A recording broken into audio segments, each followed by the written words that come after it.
निखिल एक गरीब परिवार का लड़का था।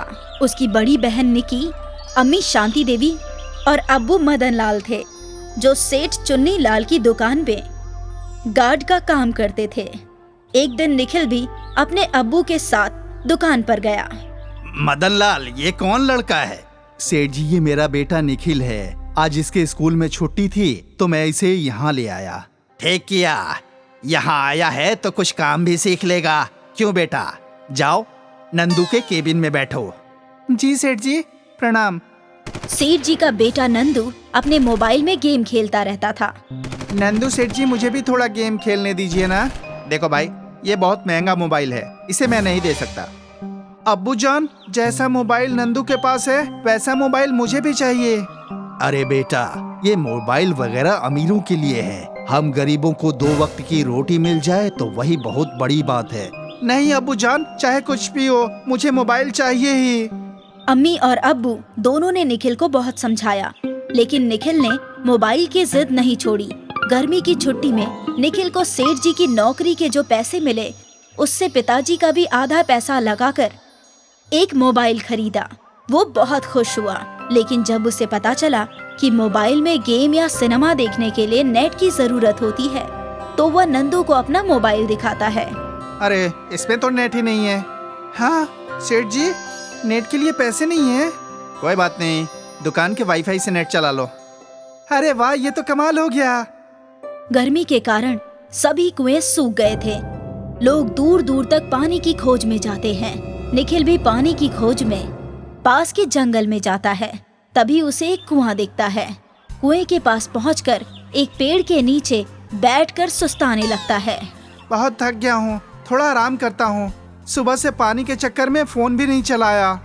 निखिल जेब से मोबाइल निकालता है तो देखता है कि उसके मोबाइल में वाईफाई से नेट चल रहा है। उसके मोबाइल में वाईफाई का कुआं शो कर रहा होता है। ये क्या, इस कुएं से वाईफाई कैसे चल सकता है? कुछ तो अजीब है। कहीं ये कुआं वाईफाई कुआं तो नहीं? मैं इसके पानी को अपने साथ ले जाता हूँ, जिससे मैं घर में भी वाईफाई इस्तेमाल कर पाऊंगा। निखिल कुएं से एक बोतल में पानी भर लेता है और घर की तरफ चला जाता है। अब्बा देखिए, मेरे फोन में वाईफाई चल रहा है। निखिल, तुम्हारे मोबाइल में नेट कहाँ से आया? नेट के पैसे कहाँ से आए? पिताजी, पास वाले जंगल में एक वाईफाई कुआं है, उसी से नेट चल रहा है। चलो अच्छा हुआ, मेरा बच्चा बहुत परेशान था। ठीक है बेटा, लेकिन याद रहे इसका गलत इस्तेमाल मत करना। समय से सारे काम खत्म करने के बाद ही मोबाइल को चलाना। जी अब्बू जान, मैं पढ़ाई और काम करने के बाद ही इसका इस्तेमाल करूंगा। शाबाश बेटा। अच्छा, अब मैं काम पर जा रहा हूँ। और हाँ, अगर कोई मदद मांगने के लिए आए तो इनकार मत करना। पूरे गांव में एक ही मोबाइल था। सभी को कुछ न कुछ काम पड़ता ही रहता था। अब तक निखिल के पास मोबाइल है, ये खबर पूरे कस्बे में फैल गई थी। रोज उसके घर लोग अपने लिए काम लेकर आते थे, इसलिए सुबह 6 से 8 बजे तक का टाइम रखा गया। मदन भाईजान, अरे ओ मदन भाईजान। अरे गजोधर भाईजान, इतना सुबह सुबह क्यों शोर मचा रहे हैं? अब क्या कहें भाईजान, गजब हो गया। मेरी बसंती कल रात से ही गायब है। ओह, क्या बसंती तुम्हारी बीवी है? तो थाने में जाकर रिपोर्ट लिखवाओ या रिश्तेदार के पास पता लगवाओ, कहीं वहाँ तो नहीं चली गई। अरे क्या बात कर रहे हैं भाईजान, मेरी बीवी लाजवंती तो तालाब में कपड़े धो रही है। अरे भाईजान, बसंती तो मेरी गदही का नाम है। सुना है मोबाइल से कुछ भी पता लगा सकते हैं। निखिल बेटा से बोलकर जरा मेरी बसंती की तलाश करवा दो ना। अरे ओ गजोधर चचा जान, मोबाइल से सिर्फ उनका पता लगा सकते हैं जिसमें जीपीएस लगा होता है। अब जीपीएस तो नहीं था, लेकिन एक सुतली से ताबीज बंधा हुआ है मेरी बसंती के गले में। क्या उससे कुछ हो सकता है क्या बेटा, बताओ जरा। इसके बाद कल्लू मोची का नंबर आता है। निखिल बेटा, तुम तो जानते हो कि मेरे बनाए जूते चप्पल कितने सस्ते, मजबूत और टिकाऊ होते हैं। मैं चाहता हूँ कि कोई व्यापारी मेरे जूते चप्पल को ऑर्डर देकर ले जाए। ठीक है कल्लू चचा जान, मैं आज ही तुम्हारे बनाए जूते चप्पल और दुकान का फोटो लेकर उसके मुतालिक साइट पर डाल दूंगा। उसमें आपका मोबाइल नंबर भी डाल दूंगा। अम्मा मियाँ, तुमको तो मालूम है कि मेरा निकाह नहीं हो रहा, उम्र भी निकल रही है। अरे क्या खराबी है हम में, थोड़े काले हैं, कद जरा छोटा है और दांत बाहर निकले हैं। थोड़ा हकलाता हूँ, दिखने में शक्ल जरा अच्छी नहीं है और एक आंख से काना हूँ। बस मेरी फोटो खींचकर शादी.com पर बायोडाटा के साथ डाल दो बेटा। अम्मा मियाँ, अपने गांव में मोहतरमाओं की कतार न लग गई तो कहना। रहमत अली ऐसे ही नाम नहीं रखा है मेरे अब्बू जान ने। हाँ। एकाएक वाईफाई गायब हो जाता है। वो परेशान हो जाता है। जाकर देखता है तो चूहे ने वाईफाई कुएं के पानी वाली बोतल गिरा दी थी। ये क्या हो गया? अब नेट कैसे चलाऊंगा? कल ही जाऊंगा मैं वाईफाई कुएं के पास। निखिल अगले दिन सुबह कुएं के पास जाता है तो देखता है कि वहाँ सड़क बन रही थी और कुएं भर दिए गए थे। कुछ पानी वहाँ जमा हुआ था जिससे वह बोतल में भरकर घर ले आता है। निखिल आकर बहुत रोता है और बिना खाए पिए ही सो जाता है। रात में उसे सपना आता है कि बिना मेहनत के कोई काम नहीं होता। मैं समझ गया कि मुझे अब क्या करना है।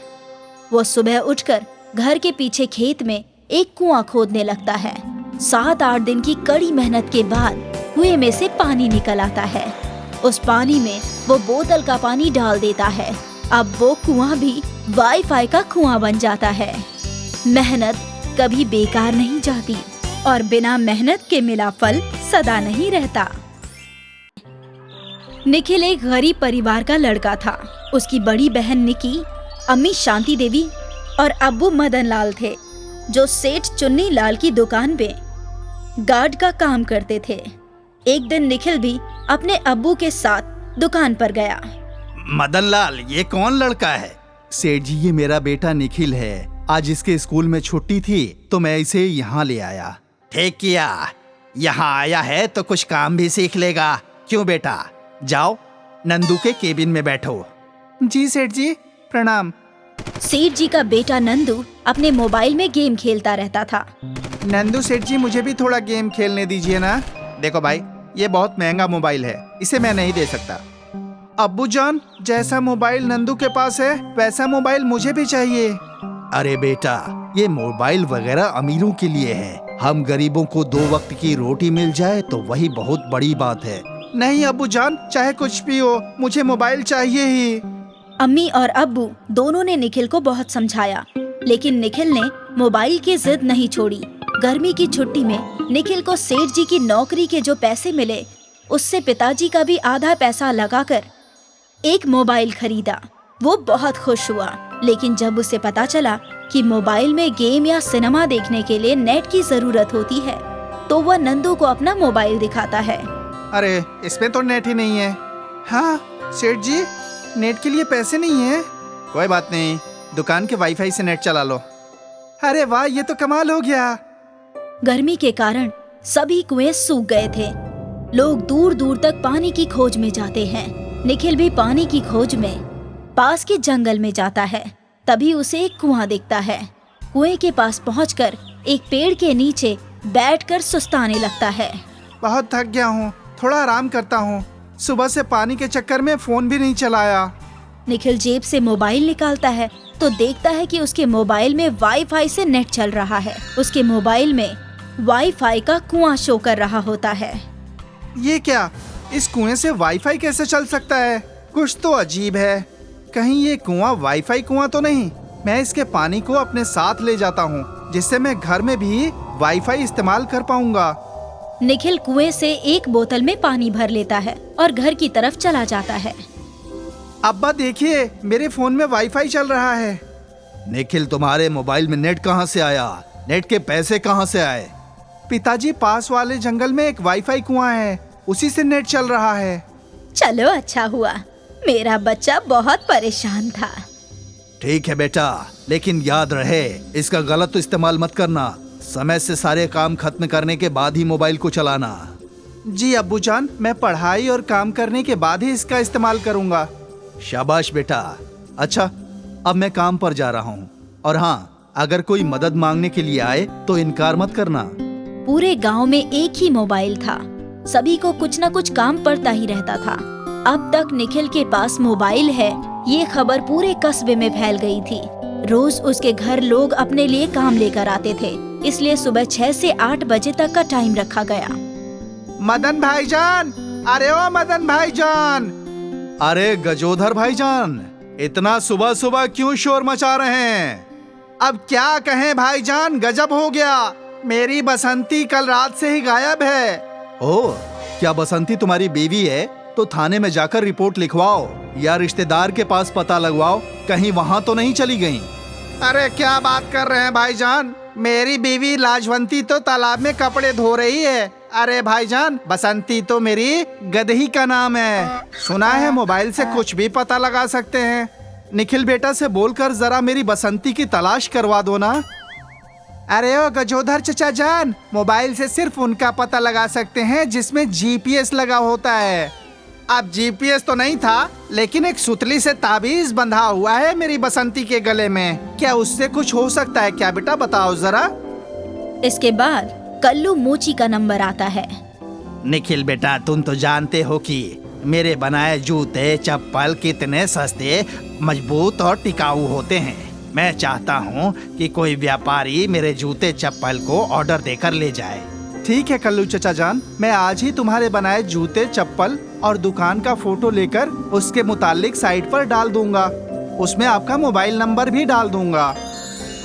अम्मा मियाँ, तुमको तो मालूम है कि मेरा निकाह नहीं हो रहा, उम्र भी निकल रही है। अरे क्या खराबी है हम में, थोड़े काले हैं, कद जरा छोटा है और दांत बाहर निकले हैं। थोड़ा हकलाता हूँ, दिखने में शक्ल जरा अच्छी नहीं है और एक आंख से काना हूँ। बस मेरी फोटो खींचकर शादी.com पर बायोडाटा के साथ डाल दो बेटा। अम्मा मियाँ, अपने गांव में मोहतरमाओं की कतार न लग गई तो कहना। रहमत अली ऐसे ही नाम नहीं रखा है मेरे अब्बू जान ने। हाँ। एकाएक वाईफाई गायब हो जाता है। वो परेशान हो जाता है।